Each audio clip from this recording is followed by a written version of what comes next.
Bapa di surga, terima kasih pimpinanmu dan anugerahmu, maka kami boleh merasa lebih dekat dengan Tuhan, dan hati kami boleh bersuka cita, roh pun berseri, tubuh pun disegarkan, karena kami boleh bersama-sama dengan Tuhan yang penuh dengan kasih mesra. Saat ini Tuhan, melalui firman Tuhan, ingin menyembah Engkau dan mendekati dengan Tuhan lebih rapat. Tuhan berbicara kepada kami, jauhkan segala gangguan. Tolong hamba yang kecil dan terbatas ini boleh menyalurkan apa yang Tuhan inginkan. Dan janji, karena firman Tuhanlah berkuasa. Dalam nama Tuhan Yesus kami berdoa. Amin. Sambil berdiri, kita baca teks hari ini. Terdapat kitab surat Timotius pasal kedua dari ayat 1 sampai ayat 5 dulu. Silakan duduk kembali. Kita baca sama. Kami baca ayat ganjil, jemaat silakan membaca ayat A. Kenapa? Berbunyi demikian, 2 Timotius pasal 1, mulai dari ayat 1. Dari Paulus, Rasul Kristus Yesus, oleh kehendak Allah untuk memberitakan janji tentang hidup dalam Kristus.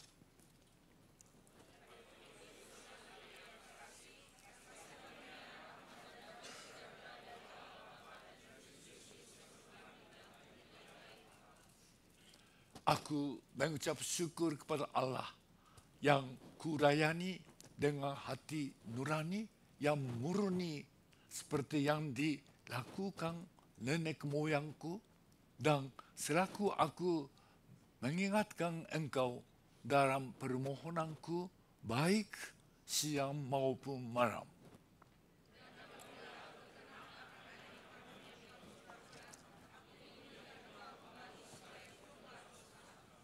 Sama-sama ayat 5.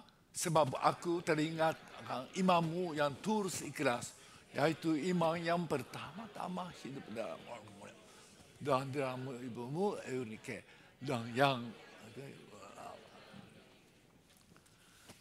selamat hari Minggu dan selamat beribadah dalam kasih Tuhan Yesus. Puji Tuhan, kita boleh berkumpul dan beribadah di tengah-tengah musim yang paling dingin di Jepang. Minggu ini dan minggu depan disebut di Jepang Daikan. Kan itu kedinginan, Dai besar. Artinya dalam musim dingin, 2 minggu ini ya, paling dingin. Dan influenza pun tahun ini juga menular. Biasanya permulaan tahun, bulan Januari, suka terjadi macam-macam kejadian buruk sampai bencana. Tanggal 1 Januari tahun yang lalu terjadinya gempa dahsyat di Noto, Ishikawa. Sampai sekarang susah dipulihkannya. Ribu-ribuan orang masih tetap hidup sebagai pengungsi. Dan 30 tahun yang lalu, tanggal 17 Januari, terjadinya gempa yang jauh lebih besar dan dahsyat di daerah Hanshin, Awaji, Kobe. 100.000 lebih rumah-rumah total hancur dan terbakar. Jadi korban 6.400 orang lebih.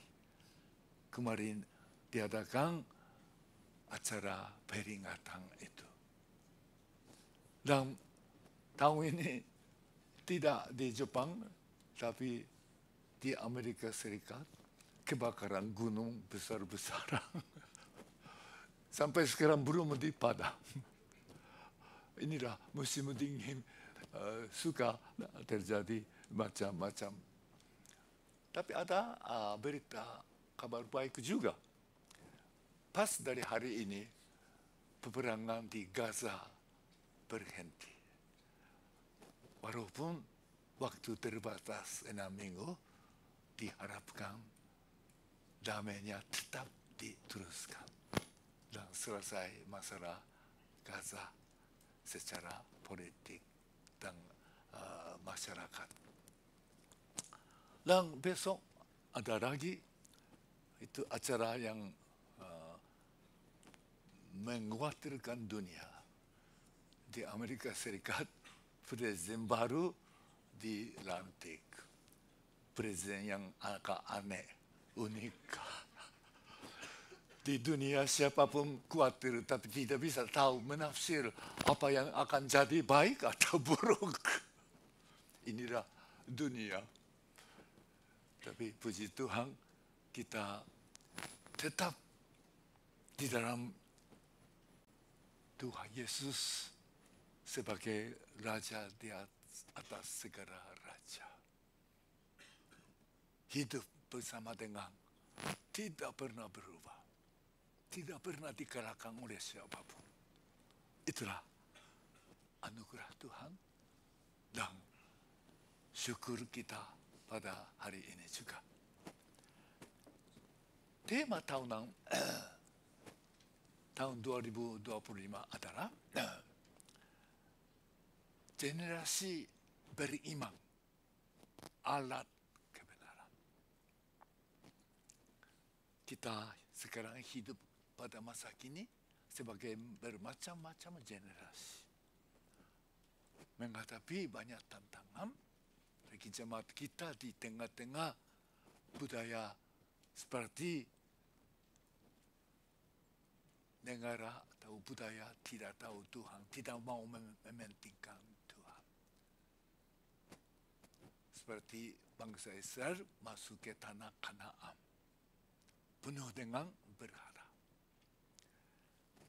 Maka kita betapa pentingnya kita masing-masing, generasi masing-masing di tengah-tengah pada masa kini generasi ini tetap hidup beriman. Dan iman itu diteruskan, diwariskan. Baik ke pemuda-pemudi, remaja, anak. Maka tema hari ini adalah diwariskan iman yang tulus ikhlas. Kita ingin belajar dari firman Tuhan sendiri, contoh iman diwariskan dengan baik. Sebagai iman tulus ikhlas. Pertama, dari perjanjian lama, kita melihat dua tawarik. Pasal 34, dari ayat 1 sampai 3, dan tambah lagi ayat 7. Kita lihat ini, dua tawarik, pasal 24, dari ayat 1 sampai ayat 3 dulu. Yosua berumur 8 tahun pada waktu ia menjadi raja, dan 31 tahun lamanya ia memerintah di Yerusalem. Ia melakukan apa yang benar di mata Tuhan dan hidup seperti Daud, bapa leluhurnya, adat, dan tidak menyimpang ke kanan atau ke kiri. Pada tahun ke-8 dari pemerintahannya, ketika ia masih muda belia, ia mulai mencari Allah Daud, bapa leluhurnya, dan pada tahun ke-12 ia memulai mentahirkan Yehuda yang Yerusalem daripada bukit pengorbanan, diam-diam berharap patung-patung pahatan dan patung-patung tuangan. Raja Asa terkenal sebagai raja yang baik. Di dalam sejarah panjang bangsa Israel, khususnya dia di dalam keturunan raja di bagian Yehuda. Dan dia satu-satunya di dalam raja yang baik. Di dalam bagian Yehuda ada beberapa raja yang baik. Tapi hanya Raja Asa saja. Tidak ada sama sekali penjelasan hal-hal yang cerah. Padahal seperti Daud, Salomo, banyak cerah. Skandal pula. Hanya Asa di antara beberapa raja yang baik. Satu-satunya tidak ada cerah. Tetapi tertarik ke hati kita. Mengapa begitu? Apalagi dia waktu umur 8 tahun dilantik. Dan ada latar belakangnya sebelum Asa. Ayahnya namanya Amon. Dia hanya 2 tahun. Bekerja sebagai Raja Yehuda. Tapi dibunuh oleh pegawai-pegawainya. Karena sangat jahat. Sepertinya kita melihat pasal 33, 2 tarik pasal 33 ayat 21 dan 21 dan 22. Kita melihat. Amon berumur 22 tahun pada waktu ia menjadi raja. Dan 2 tahun lamanya ia memerintah di Yerusalem. Ayat berikutnya. Ia melakukan apa yang jahat di mata Tuhan. Seperti yang telah dilakukan Manase, ayahnya. Amon mempersembahkan korban kepada segala patung dibuat Manase, ayahnya. Dan beribadah kepada patung-patung itu. Rupanya Raja Amon, ayah Asa, begitu buat jahat karena ayahnya juga. Manase terkenal sebagai raja yang sangat jahat. Itu memperkacaukan kerohanian orang Yehuda dengan macam-macam berhala kepercayaan. Namun Manase masih bagian terakhir ada sedikit dia menyadari memulihkan. Tetapi Amon ini tidak ada sama sekali menyadari. Terlalu buruk. Akhirnya pegawai kerajaannya melihat bahaya. Akhirnya bunuh dia. Tapi rakyat tidak senang dengan perbuatan pegawai-pegawai raja ini. Akhirnya mereka membunuh pegawai-pegawai. Itulah kacau balau. Coba kita membayangkan. Kakeknya Manase 55 tahun memimpin Yehuda dengan begitu cara tidak menyenangkan hati Tuhan. Anaknya Amon lebih parah, lebih susah. Akhirnya sepertinya negara terbagi. Kacau balau. Di dalam situasi demikian, Asa dengan 8 tahun dilantik sebagai raja. Kok di dalam keadaan situasi begitu susah, kacau. Mengapa bisa ya jadi raja baik?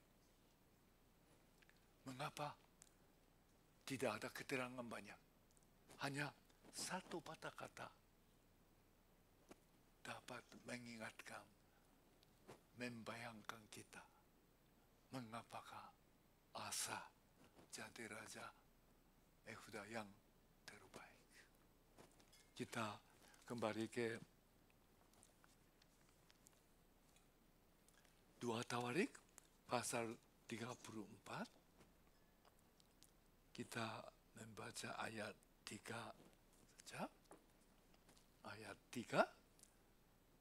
Pada tahun ke-8 dari pemerintahannya ketika ia masih muda belia, ia mulai mencari Allah Daud bapa leluhurnya. Inilah satu keterangan kunci untuk kita dapat mengerti mengapa Asa dalam keadaan begitu bisa jadi raja yang luar biasa baik dipakai oleh Tuhan. Waktu umur 8 tahun dilantik. 8 tahun lagi. Kemudian artinya waktu umur 16 tahun.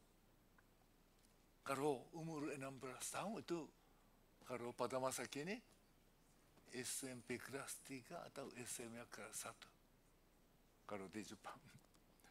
Itulah namanya remaja. Waktu 16 tahun, Asa mencari Allah. Allah siapa? Bukan Allah Manase. Allah Amon. Artinya, diwarisi dari Manase atau Amon tidak. Dia mencari Allah. Allah yang disembah Daud. Di sini kita bisa memikir. Waktu remaja. Mulai mencari. Kalau dengan bahasa Jepang, mencari dengan sendiri. Itulah waktu masa remaja, waktu yang paling penting. Mencari Tuhan dengan sendiri. Ini kuncinya. Memang bagi umat Tuhan, mencari Tuhan dengan sendiri, mencari firman dengan sendiri, inilah permulaan hidup betul di hadapan Tuhan. Dan inilah dasar iman. Inilah kunci untuk pertumbuhan iman. Maka iblis tidak membiarkan. Masa remaja memang secara pertumbuhan manusia tidak mudah diatur oleh orang tua. Boleh dikatakan zaman yang paling susah diatur oleh orang tua. Maka di Jepang,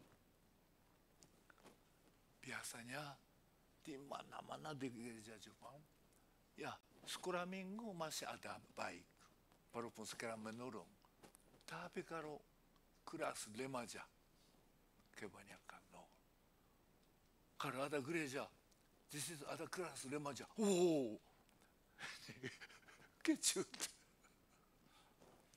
Karena biasa di Jepang, anak-anak dari keluarga Kristen masih bisa ikut kelas SD. Sekolah minggu seperti yang tadi anak-anak kita menyanyi baik. Tapi termasuk ke SMP. Itu di Jepang tantangannya. Datang dari teman, guru, bahkan dari program sekolah. Ada bukats. Itu harus dipaksakanlah. Dan hari Minggu juga ada kegiatan. Banyak anak-anak dari keluarga Kristen zaman remaja hilang dari gereja. Akhirnya bisa menjauhkan dari Tuhan. Hilang iman pula. Banyak terjadi. Tapi kita diingatkan oleh firman Tuhan. Raja Asa waktu umur 16 tahun mulai mencari Tuhan. Tuhan Daud. Tuhan yang memimpin, memberkati, memakai Daud. Dia mencarinya. Dan kita bisa membayangkan ya, mengapa Asa bisa begitu. Di zaman remaja yang tidak mudah. Tetap percaya Tuhan. kita bisa membayangkan. Waktu 8 tahun umur, sudah jadi raja. Dan pegawai-pegawai kerajaannya semua dibunuh oleh rakyat. Kalau itu siapa ya? Pasti pemimpin-pemimpin rakyat yang takut akan Tuhan. Karena tidak mau kebencian dan pembunuhan. Dan raja yang jahat. Jadi ada penasihat-penasihat. Raja Asa waktu umur 8 tahun, 9 tahun, 10 tahun. Pasti ada penasihat yang baik, rohani, takut akan Tuhan. Kita ingat kemarin dapat belajar contoh tidak baik. Kalau dalam Alkitab lebih banyak contoh yang tidak baik. Bagaimana anak Salomo, Rehabeam, tidak mau dengar nasihat-nasihat dari penasihat Salomo yang baik, berpengalaman, pengetahuan, tidak mau. Dia suka dengar penasihat muda sama generasi. Akhirnya buruk melaksanakan polisinya, akhirnya kacau. Negara pecah. Ini Asa. Begitu waktu masih muda, ada penasihat-penasihat rohani takut akan Tuhan. Supaya dia waktu remaja, waktu memikir masa depan, waktu memikir diri sendiri, mencari Tuhan. Inilah kuncinya. Itu mengajarkan kepada kita juga di dalam keluarga Kristen. Waktu SD masih baik-baik. Tapi waktu dia di SMP, kelas atas SD, bagaimana? Inilah satu tujuan untuk mendidik anak, mewariskan iman kepada anak-anak kita. Supaya anak-anak waktu SD kecil tidak kecewa dengan Tuhan. Tidak dipaksa mengikuti Tuhan.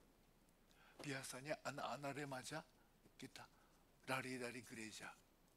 Karena apa? Ada dua unsur, dua sebab. Satu, dipaksa. Harus hari Minggu ke gereja. Kalau tidak dikasih makan. Wah, takut. Paksa-paksa, kalau itu sudah remaja pikirnya saya merasa sering dengar pengalaman, dengar dari pendeta yang saya kenal dekat. Anaknya pergi ke Tokyo dari daerah Osaka. Anaknya bilang, ya sekarang saya bebas. Bebas. Nggak usah ikut ibadah, nggak ada orang tua. Tuh, kasihan. Ibu Atsumi memperhatikan, ajak-ajak, baru mulai ikut ibadah lagi. Itulah, paksa-paksa. Tidak dari diri sendiri, mencari Tuhan. Maka betapa pentingnya ada mencegah. Jangan paksa-paksa. Ada ibadah keluarga, pasti dengan senang hati. Diselesaikan dengan hikmat. Kalau anak-anak kecil pun ya, kalau sungguh diatur baik, senang ikut beribadah. Menyanyi, macam. Kami ingat waktu di Sintang, di Kalimantan, seperti Kazu itu waktu Natal bersaksi. Dia anak ketiga, dan kakak-kakak perempuan. Jadi di rumah buat ibadah keluarga. Sudah TK, SD, kasih giliran memimpin acara ibadah. Senang. Naoko sudah pandai, Mie sudah pandai, tapi giliran dia masih TK. Baca pun susah. Selalu diolok oleh kakak. Jadi dia bilang, baiklah, sebentar saya belajar baik-baik. belajar hurufnya, bacanya, supaya bisa baca Alkitab di depan orang. Pengalaman kecil. Ibadah baik hari Minggu, ibadah di keluarga juga. Kalau dengan bijaksana orang tua, ada acara baik. Setelah ibadah, ada oishi keiki kah? Orang tuanya senang, sukacita mengatakan, pasti anak-anak juga suka. Bukan dia paksa. Dan satu hal yang jadi halangan untuk remaja adalah kecewa. Kecewa dengan orang tua.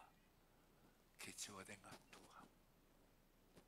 Karena waktu kecil, waktu ikut ujian, itu diajak berdoa, belajar, pasti Tuhan mengabulkan. Kamu bisa masuk sekolah. Tidak bisa diterima.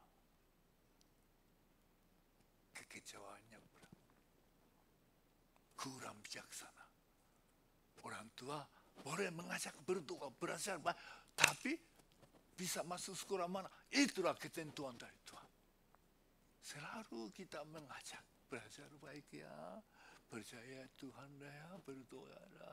Tapi kemana Tuhan menentukan. Kamu bisa diterima, itulah tempat yang terbaik dari Tuhan. Walaupun itu keinginan nomor 2, nomor 3, tidak apa. Seperti anak kami Naoko, waktu pulang dari Indonesia, SMP kelas 3, ikut ujian sekolah swasta, SMA sekolah swasta 3. Ini sebagai serap. Serap artinya ada ujian ke SMA negeri, ini paling tinggi, berat. Jadi andai kata tidak bisa pilih yang nomor 2, nomor 3, nomor 4. Ada ujian mulai dari nomor 4, gagal. Ujian nomor 3, gagal. Ujian nomor 3, gagal. Semua gagal. Wah, sungguh merasa orang. Tapi betul anugerah. Akhirnya dapat ke SMA negeri yang sebenarnya ingin. Akhirnya adik-adik semua ikut itu. Pentingnya belajar menuju kemana, sekolah mana. Pentingnya itu bukan tujuan. Belajar baik-baiknya baik supaya bakatnya, karunia-nya bisa dikembangkan.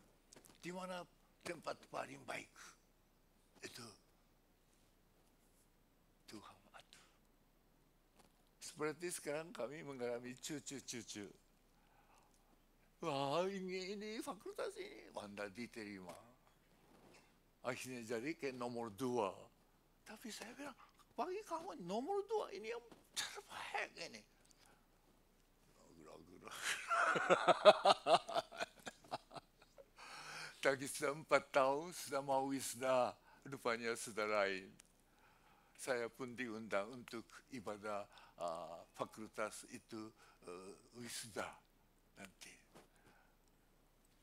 Pentingnya bukan sekolah, pekerja. Orang itu bukan sasaran. Bisa berusaha. Tapi Tuhan tidak menentukan. Firman Tuhan katakan, dalam hati manusia ada banyak rancangan. Tapi hanya kehendak Allah saja. Jadi sangat pentingnya anak-anak kita belajar, berdoa, berusaha. Ada gagal, ada berhasil. Walaupun berhasil tidak jadi semua. Walaupun gagal tidak usah kecewa. Tuhan menyediakan cara yang terbaik. Itulah kita belajar dari Raja Asa. Kedua, dari perjanjian baru, 2 Timotius pasal 2, ayat 1 kita melihat. Di sini kita hanya melihat ayat 5. 2 Timotius pasal 2 ayat 5. mengatakan demikian, seorang 2 Timotius pasal 4, pasal 4, pasal 1 ayat 5. Yang tadi, sebab aku teringat akan imanmu yang tulus ikhlas, yaitu iman yang pertama-tama hidup di dalam nenekku Lois dan di dalam ibumu Eunike, dan yang aku yakin hidup juga di dalam dirimu. Timotius capek, masih muda, bertanggung jawab jemaat besar di Efesus. Paulus mengingatkan, kobarkanlah roh lagi, mulianilah baik. Karena apa? Kamu mewarisi iman tulus ikhlas. Saya lama memikir kok Timotius mewariskan iman tulus ikhlas dari nenek Lois, Mama Eunike. Kalau begitu, nenek sudah lama percaya Tuhan, dan Mama juga lama, dan memberi contoh baik, mengajar baik. Akhirnya Timotius mewaris. Rupanya bukan. Tentang hal ini ada latar belakang. Ini waktu bagaimana Paulus ketemu dengan Timotius dan keluarganya, itu ada keterangannya Kisah Para Rasul pasal 16.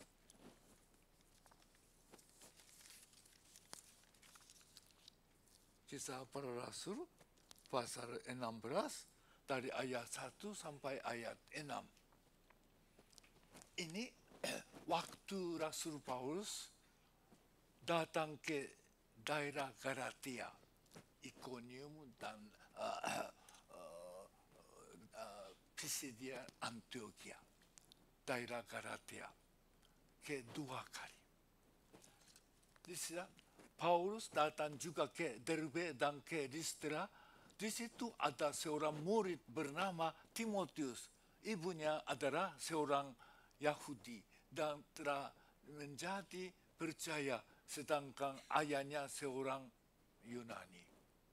Ayat 2. Timotius ini dikenal baik oleh saudara-saudara di Listra dan di Iconium. Ayat 3.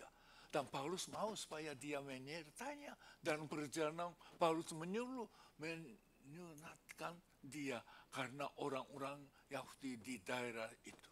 Sebab setiap orang tahu bahwa bapaknya adalah orang Yunani. Jadi, waktu Paulus pertama kali sama-sama dengan Barnabas datang ke daerah Iconium, Derbe, yaitu Galatia. Ini Asia Kecil, sekarang Turki.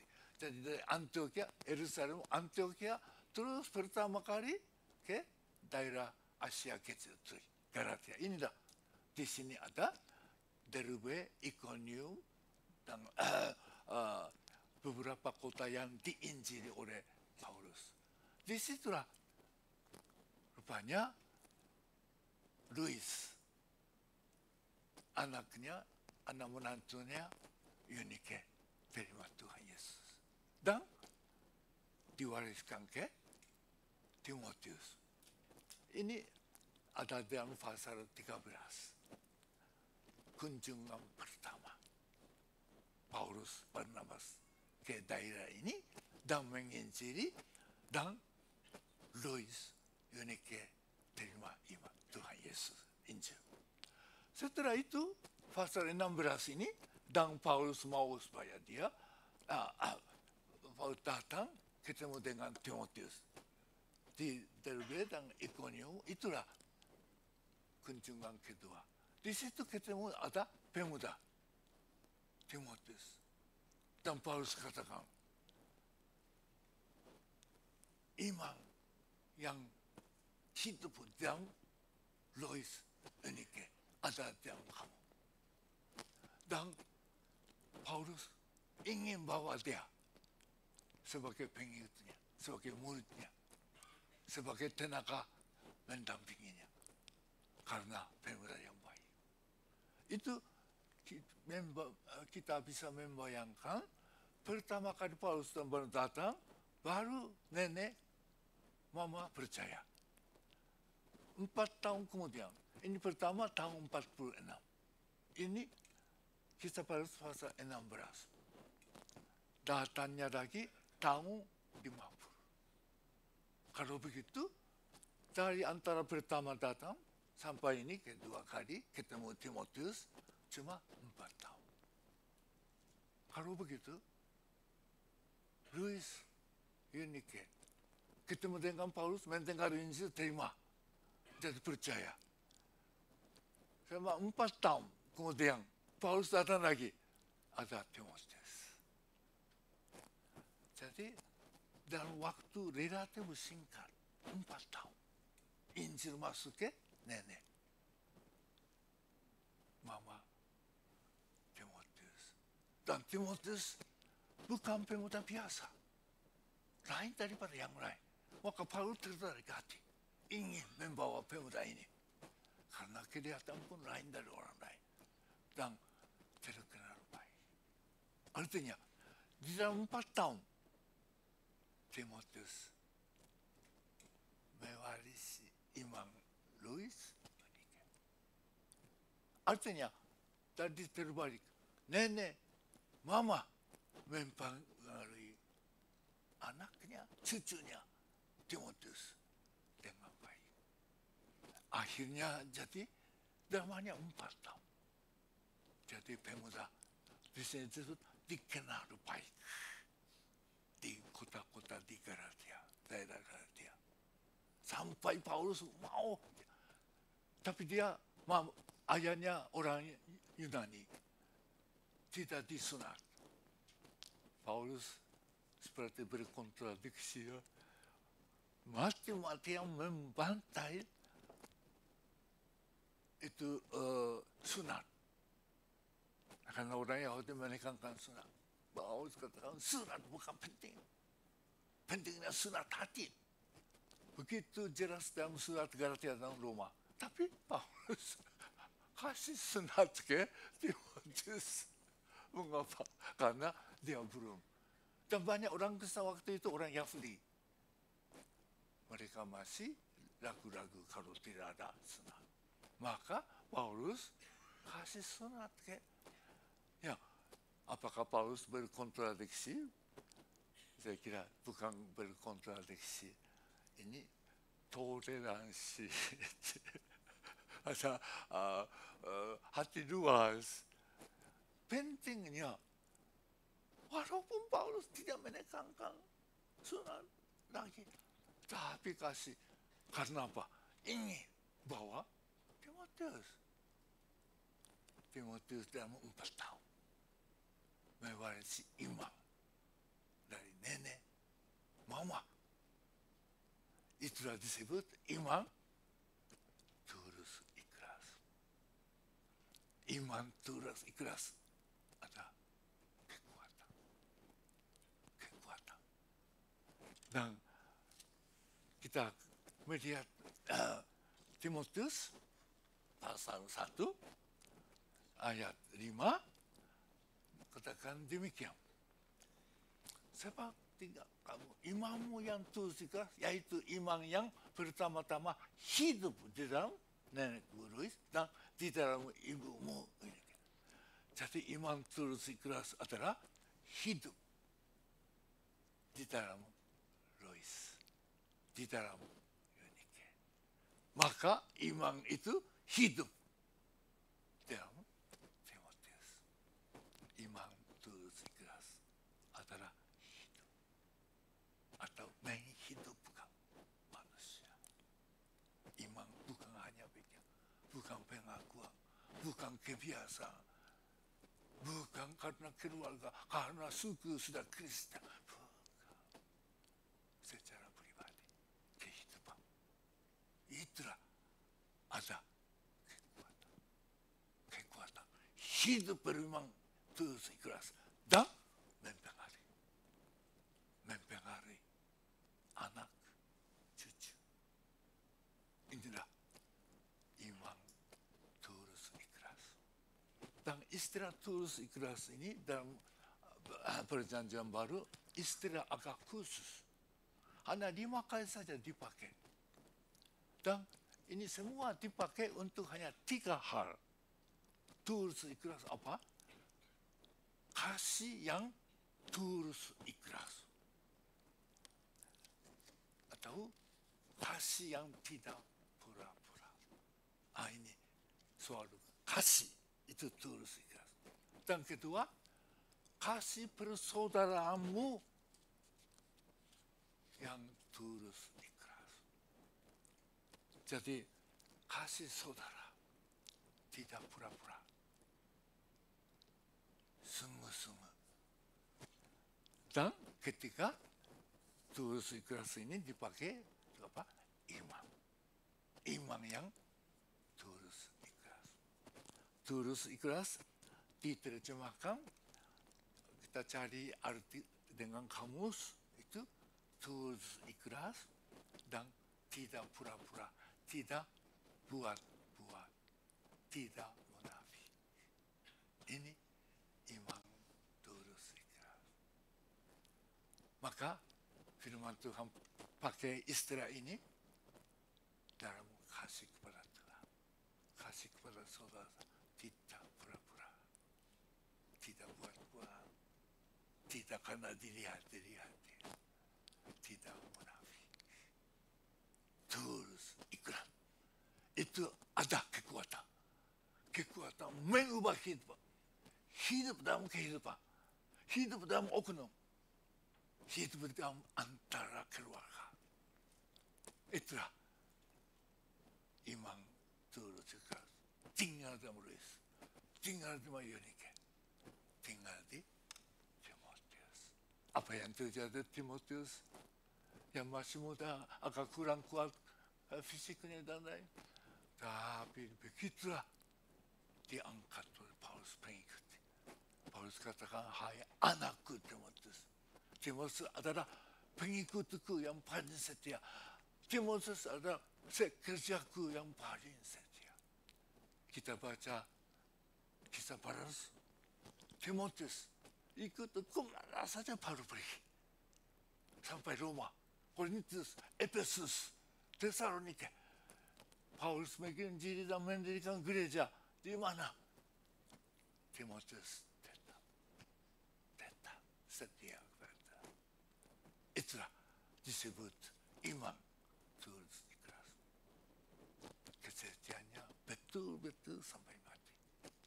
Menurut sejarah gereja, Timotius mati dibunuh jadi martir zaman Raja Demetrius yang paling jahat Romawi. Betul-betul sampai mati. Setia kepada Tuhan, setia kepada Paulus. Itulah namanya iman tulus ikhlas.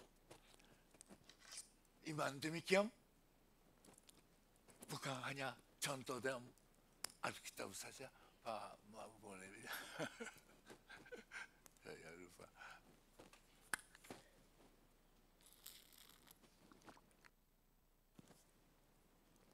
Kalau sudah tua, cepat habis energinya. Pada masa kini juga sama. Iman demikian tetap diwariskan. Saya baca satu kesaksian yang sangat terharu. Dulu pernah saya bersaksi di sini juga, Ibu Bapak pernah nonton film rohani, judulnya Burning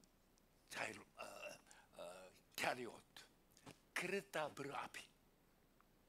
Ini tentang kesaksian kejadian seorang pemain pelari di Inggris. Sebelum Perang Dunia Kedua, ada Olimpik di Paris. Memang tahun yang ada di Paris, tahun 1923 juga di Paris. Dia bintang pelari di Inggris. rekodonya nomor 1 di seluruh dunia. Berlari 100 meter. Kalau lari 100 meter adalah boleh dikatakan satu acara yang paling mulia kan di Olimpik. Biasa dari nomor 1 itu disebut pelari dunia. Sampai pada masa kini. Dia itulah ada rekod paling cepat lari. Tapi di Bali acara pertandingan lari 100 meter jatuh hari Minggu. Tapi leader ini orang takut akan Tuhan, mengutamakan Tuhan. Dia bergumul, akhirnya dia tolak. Kalau hari Minggu saya tidak mau. Wah, timbul banyak kritik dari rakyat Inggris. Kok bagaimana dia? Orang Kristen fanatik, ekstrim. Olimpik dengan ibadah hari Minggu, mana lebih penting? Nama Inggris dengan nama dia, mana lebih penting? Macam-macam ejekan. Akhirnya coachnya pintar, cari ada pertandingan 400 meter. Itu hari berikutnya, tidak kena hari Minggu. Akhirnya dia ikut. Jadi nomor 1. Ini jadi film rohani. Tapi ada selanjutnya ceritanya. Dia jadi tentara Inggris ke Tiongkok. Waktu mulai perang dunia yang kedua di Tiongkok. Jepang masuk, mulai menjajah peperangan di mana-mana. Akhirnya leader ini ditahan. Tapi di dalam tahan ada persekutuan, Bible class, kumpul-kumpul kecil-kecil belajar Alkitab bersama. Di situ ada satu remaja, namanya Stephen Metcalf, umur 14 tahun, anak misionaris dari Amerika. Maka ditangkap oleh tentara Jepang, ditahan. Maka di dalam tahanan ada kelompok ini Stephen ikut. Karena leader ini memang baik orangnya, tapi Stephen tidak senang tentang satu hal. Leader ajak mengasihilah musuh. Itu dia tidak bisa terima. Karena remaja bertentangan dengan leader. Tapi leader katakan, hai adikku Steve, ingatlah Tuhan Yesus berkata, mengasihi musuhmu. Setelah itu Tuhan Yesus katakan, berdoalah untuk orang menganiayamu. Secara manusia membenci, hati kita jadi terikat dengan sendiri, jadi egois. Tapi kalau kita berdoa kepada Tuhan, hati kita bisa terarah ke Tuhan, bisa memusatkan hati kepada Tuhan. Sejak itu Stephen berubah pikirannya, berdoa untuk Jepang, tentara Jepang yang jahat. Apa yang terjadi? Datang damai, pulang ke Amerika. Dia jadi hamba Tuhan dan jadi misionaris OMF. Datang di Aomori, mulai pelayanan di Aomori, Gosogawara, terus 4 kota di Aomori dan 1 kota di Hokkaido Otaru diinjili oleh Stephen ini. Sampai sekarang ada gerejanya. Saya pernah melayani 2 gereja di Aomori yang dimulai oleh Steve.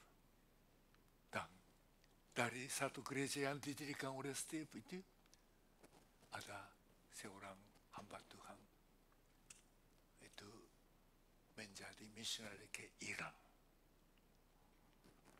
Dia diusir dari Iran, sekarang di Jepang, tapi tetap melayani menginjil orang Iran. Sekarang di mana?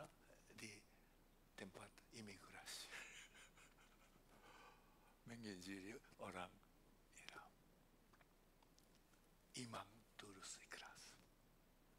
Iman berlari, leader, takut akan Tuhan.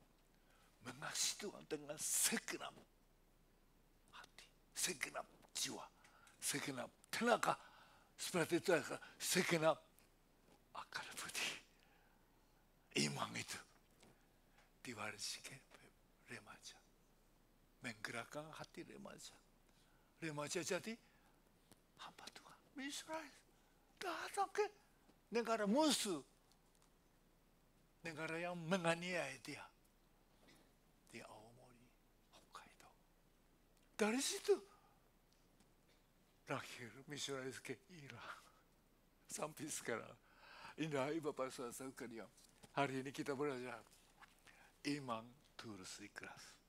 Contohnya dari Asa, walaupun keadaannya susah, situasinya sangat buruk, tetapi dia tetap dipelihara, terpengaruh dari penasihat baik. Manusia sangat besar pengaruh dari orang lain. Bergaul dengan orang rohani, dipengaruhi rohani. Bergaul dengan orang duniawi, terpengaruh jadi duniawi.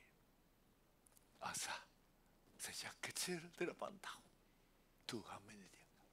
Tidak ada namanya. Tapi ada penasihat takut akan Tuhan. Mempengaruhi. Asa, mulai umur 16 tahun mencari Tuhan dari diri sendiri. Inilah satu kunci iman diwariskan dengan baik. Contohnya Timotius. Iman tulus ikhlas adalah tinggal dalam kepribadian kita. Mengubah, mempengaruhi ke keluarga, kepada orang yang lain. Dan iman tulus ikhlas itulah mendorong Timotius yang muda hidup seumur hidup sampai mati pula setia kepada Tuhan dan kepada Paulus. Pada masa kini juga kita dalam keadaan apapun sekarang ada, pentingnya tetap hidup beriman, iman tulus ikhlas. Itulah diwariskan oleh Tuhan. Mari kita berdoa. Bapa di surga, terima kasih hari ini kami boleh merenungkan firman Tuhan, mendengar suara Tuhan.